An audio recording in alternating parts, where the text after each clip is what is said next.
அட, நீ என்னதான் குருமா பண்ணாலும் ஹோட்டல்ல சாப்பிட்ட மாதிரி இல்லன்னு உங்க வீட்ல சொல்றாங்களா? இந்த குருமாவை ட்ரை பண்ணி பாருங்க. 10 நிமிஷம் போதும். ஹோட்டல் குருமாலாம் தோத்து போற மாதிரி குருமாவை வீட்லயே செய்யலாம். ஒரு குக்கர்ல 1.5 டேபிள் ஸ்பூன் எண்ணெயை சூடு பண்ணி ஒரு பிரியாணி இலை, ஒரு சின்ன துண்டு பட்டை, 3 கிராம்பு, 1 டீஸ்பூன் சோம்பு, 2 பெரிய வெங்காயம் சேர்த்து கண்ணாடி பதத்துக்கு வதக்கிக்கோங்க.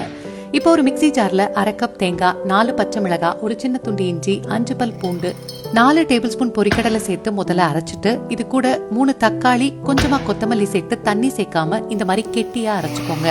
இப்ப இத வெங்காயத்தோட சேர்த்து 3 to 4 நிமிஷம் லோ ஃப்ளேம்ல வச்சு நல்லா வதக்கிட்டு இது கூட 2 உருளைக்கிழங்கு நறுக்கி சேர்த்துக்கோங்க. 1/2 கப் பச்சை பட்டாணி, 1 டீஸ்பூன் உப்பு சேர்த்து இது எல்லாத்தையும் 1 நிமிஷம் கலந்து விட்டுட்டு 2 கப் தண்ணி சேர்த்து இத 2 விசிலுக்கு வேக வச்சுக்கோங்க. பிரஷர் நல்லா செட்டில் ஆனதும் இது மேல அப்படியே கொஞ்சம் கொத்தமல்லியை தூவி இட்லி, தோசை, சப்பாத்தி கூட சாப்பிட்டு பாருங்க. மறக்காம எனக்கு தேங்க்ஸ் சொல்லிடுங்க.